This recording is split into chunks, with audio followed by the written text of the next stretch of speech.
दोस्तों आप देख रहे हैं हॉरर टीवी 33 महेश के साथ। तो बढ़ते हैं आज की कहानी की ओर। दोस्तों कभी कभी हमारी बेहूदी बातें हम पर ही काफ़ी भारी पड़ सकती है। ठीक वैसे ही हमारे साथ हुआ।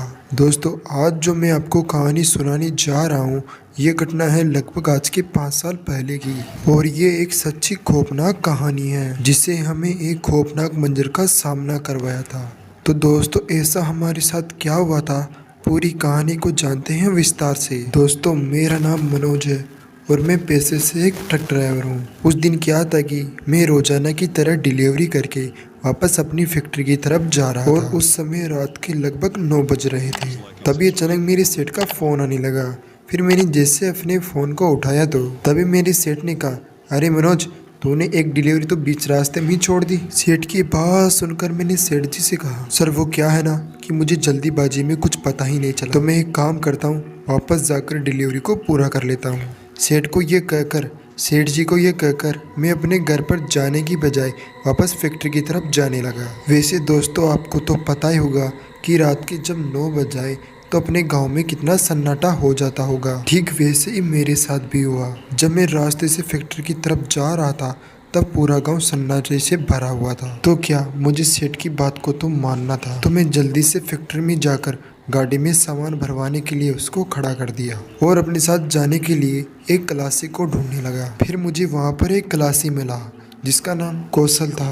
वैसे तो मैं कौशल को पहले भी जानता था क्योंकि कौशल मेरे साथ कई बार खलासी बनकर जाता था और फिर हम दोनों फैक्ट्री से ट्रक के अंदर सामान भर के वहाँ से निकल गए। दोस्तों निकलने के बाद हमें उस चीज का डर था कि जिस रास्ते में हम आज डिलीवरी करने के लिए जा रहे हैं उस रास्ते में हम आज से पहले नहीं गए थे और वो रास्ता हमारी नजरों से बिल्कुल नया था। और फिर हम जैसे उस रास्ते की तरफ जाने लगे तो हमने देखा कि उस रास्ते के दोनों तरफ बड़ी बड़ी खंडर खंडर हवेलियां बनी हुई है जो कि दिखने में काफी डरावनी लग रही है। लेकिन फिर हमने उन चीजों पर ज्यादा ध्यान नहीं दिया और जल्दी से डिलीवरी करने के लिए वहां से निकल गए क्योंकि वैसे भी हमको वहां से लगभग 50 किलोमीटर की दूरी पर डिलीवरी करना था और हमारे पास टाइम काफी कम था क्योंकि उस समय ही रास्ते में काले काले बादल आसमान में मंडरा रहे थे। इसलिए हमने सोचा कि हम जल्दी से डिलीवरी करके वापस अपने घर की तरफ निकल जाएं। लेकिन हमें क्या पता था कि आज हमारे साथ कुछ ऐसी अनहोनी घटना होने वाली है जिसे हमने कभी सपने में भी नहीं सोचा था।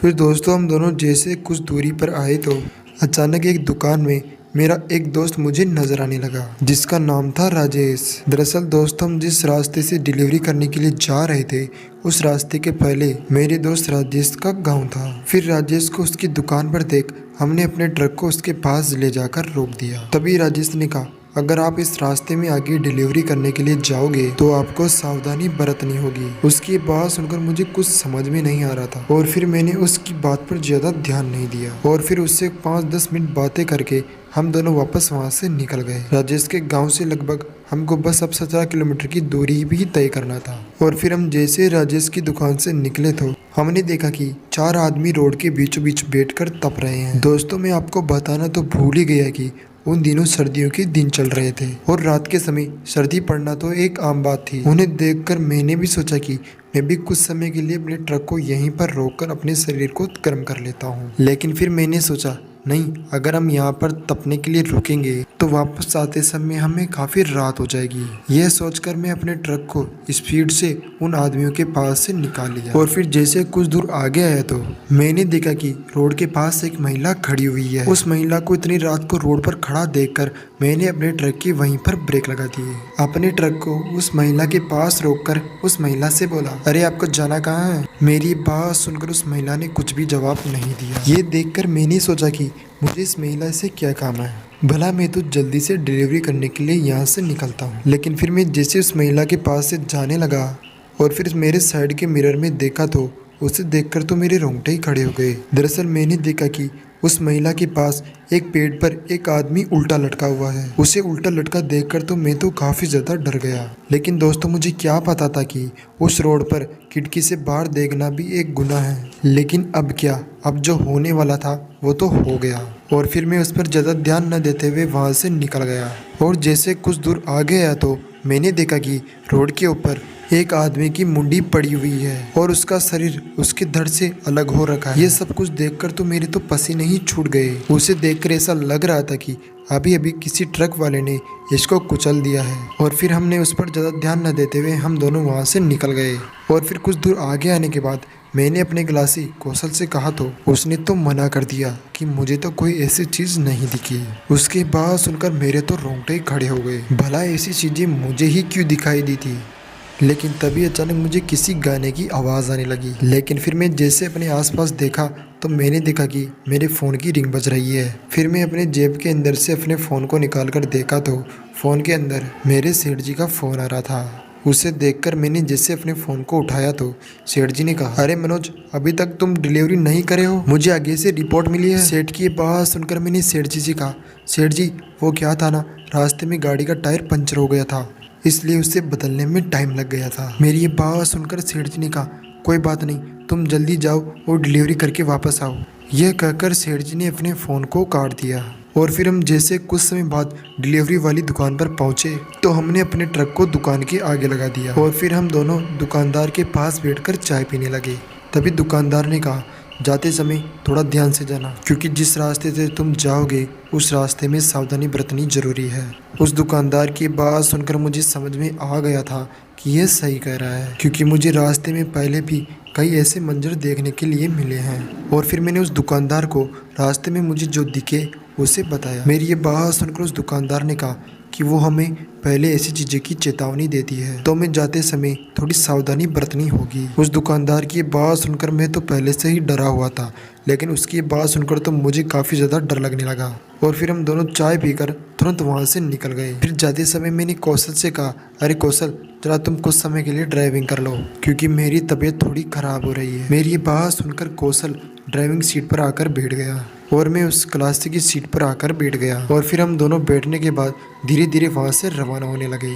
लेकिन आगे आते आते थकावट होने के कारण मेरी वहीं पर आँख लग गई। लेकिन फिर मैंने जैसे अपनी आँख को खोला तो मैंने देखा कि कौशल पूरा पसीने में भीगा हुआ है और मानो उसे देखकर ऐसा लग रहा था कि मानो अभी अभी कौशल ने कोई खतरनाक मंजर देखा हो। और वो कुछ बोलना तो चाहता था, लेकिन डर के कारण कुछ बोल नहीं पाया। तभी मुझे कौशल पर दया आने लगी तो मैंने कौशल को अपनी सीट पर बैठाया और मैं खुद उसकी सीट पर जाकर ड्राइविंग करने लगा। और फिर जैसे कुछ दूर आगे आया तो मैंने उसको सारी बात पहुंची तो उसने कहा, साहब, जब आप सो रहे थे तब रास्ते में एक भाटी नाम का गांव आया था। वहां पर एक महिला अचानक से ट्रक के आगे आ गई और फिर जैसे मैंने उसके चेहरे को देखा तो मेरे तो रोंगटे ही खड़े हो गए। कौशल की ये बात सुनकर मैं भी काफ़ी ज़्यादा डर गया। लेकिन तभी रास्ते में आगे हमें 4 आदमी रोड पर खड़े हुए दिखाई दिए। उन लोगों को देखकर मैंने अपने ट्रक को वहीं पर रोक दिया। फिर मैंने जैसे उन आदमियों की तरफ देखा तो मेरे तो पैरों तले जमीन खिसक गई। दरअसल मैंने देखा कि उन आदमियों के 2-2 दांत बाहर निकले हुए हैं,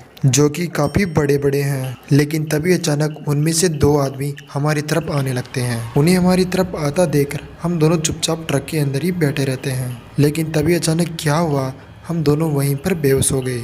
और फिर जैसे हमने आँख खोली तो हमने देखा कि हम एक पुरानी झोपड़ी में पड़े हुए हैं और उस झोपड़ी में हमें सिर्फ एक बूढ़ी महिला ही दिखाई दे रही थी। ये देखकर तो हमारे तो पसीने ही छूट गए। लेकिन फिर जैसे कौशल अपनी जगह से उठना चाहा तो उठ नहीं पाया, मानो उसे ऐसा लग रहा था कि उसके पैरों ने किसी ने पकड़ रखा हो।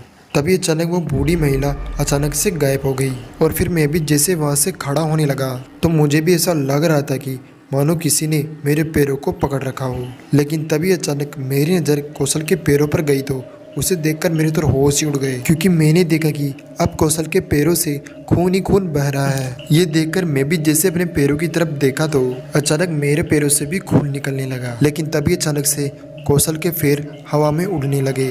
उसके पैरों को हवा में उड़ता देखकर मानो ऐसा लग रहा था कि मानो उसे कोई पकड़कर खींचना चाहता हो। लेकिन देखते देखते अचानक किसी ने कौशल को पकड़कर खींच लिया और उसे उस झोपड़ी से बाहर निकाल दिया। लेकिन फिर जैसे ही 5-10 मिनट बाद मेरी स्थिति नॉर्मल हुई तो मैं खड़ा होकर कौशल को आवाज़ देता हुआ झोपड़ी से बाहर निकल गया। लेकिन फिर मैं जैसे झोपड़ी से बाहर निकलकर देखा तो उसे देखकर मैं तो दर दर कांपने लगा। दरअसल मैंने देखा कि कौशल की गर्दन कटकर मेरे सामने पड़ी हुई है। ये देखकर मुझे लगा कि लगता है किसी ने कौशल को मार दिया, और ये सोचकर मैं वहीं पर जोर जोर से चिल्लाने लगा। तभी मुझे लगा कि अगर मुझे अपनी जान को बचाना है तो यहाँ से भागना होगा। फिर मैं जैसे वहाँ से भागने लगा तो मुझे पता चला कि मुझे वहीं पर भागते भागते लगभग 15 मिनट बीत चुके हैं, लेकिन मैं उस जगह से बिल्कुल भी आगे नहीं बढ़ पा रहा हूँ। ये देखकर मैं हरा थका एक पेड़ के नीचे जाकर बैठ गया। तभी अचानक किसी ने मेरे पीछे से कंधे पर हाथ रखा और फिर मैं जैसे अपने पीछे पलटकर देखा तो मैंने देखा कि मेरे पीछे कौशल बैठा हुआ है, जिसका शरीर पूरा खून से लदा हुआ है।